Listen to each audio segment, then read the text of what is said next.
If you sever a planarian worm into pieces, the disconnected fragments will navigate back to a precise target morphology, rebuilding a complex structure of head, tail, and eye spots from scratch.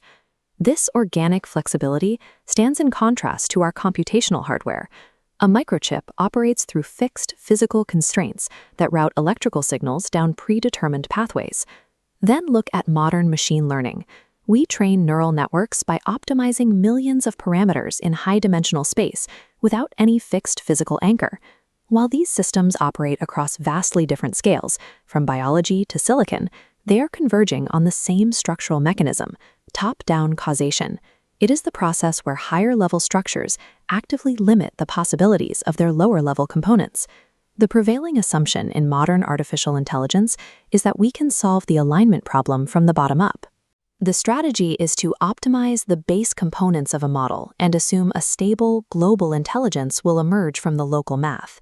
The risk in this approach is a loss of critical information. By focusing purely on bottom-up optimization, the training process can inadvertently prune away the macro-level constraints that define the system's actual goal.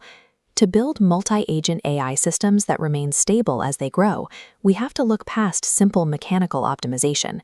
We need to identify the exact top-down mechanisms used by living organisms to maintain their form and purpose.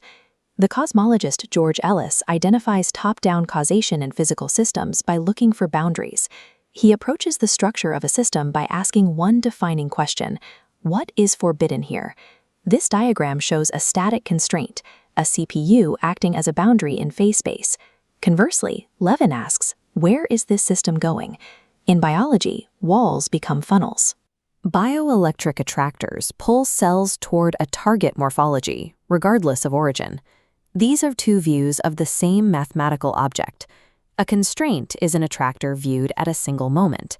An attractor is a constraint viewed across a span of time. This duality suggests that living behavior is not a separate set of laws, but structural physics viewed dynamically. It gives us a unified, computable rule for steering complex systems. The informational transformation required to move from a constraint to an attractor is called the Jacobian mapping. In mechanical systems, the Jacobian is sparse, a rigid one-to-one connection.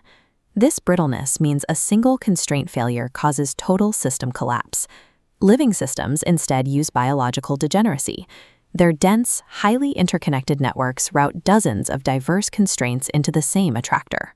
This density ensures that even as countless lower-level pathways are disrupted, the system still possesses enough redundant information to reach its target.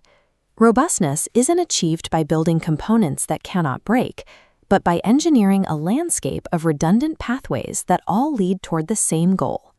If we port this concept of degeneracy into cognitive architecture, we can see why current AI models struggle with long-term alignment. To remain aligned, a system tracks three distinct gradients: the ontological, the emotivist, and the functionalist. Focusing purely on rationalist goals crushes the emotivist axis, ignoring agent motivations. Conversely, RLHF optimizes for user satisfaction, which crushes the ontological axis, disregarding what is actually true. The structural problem is that single-model architectures lack the internal dimensionality to hold all three gradients at once. They are computationally forced to collapse them. When these gradients collapse, the system loses the very data it needs to stay aligned. The training procedure itself destroys the dimensionality required for complex, multi-agent safety. To prevent this collapse, we need an architecture that forces these three truth gradients to reconcile without ever compressing into a single model. This is the actor-adversary-auditor framework. It externalizes the cognitive requirements of alignment into a multi-agent system.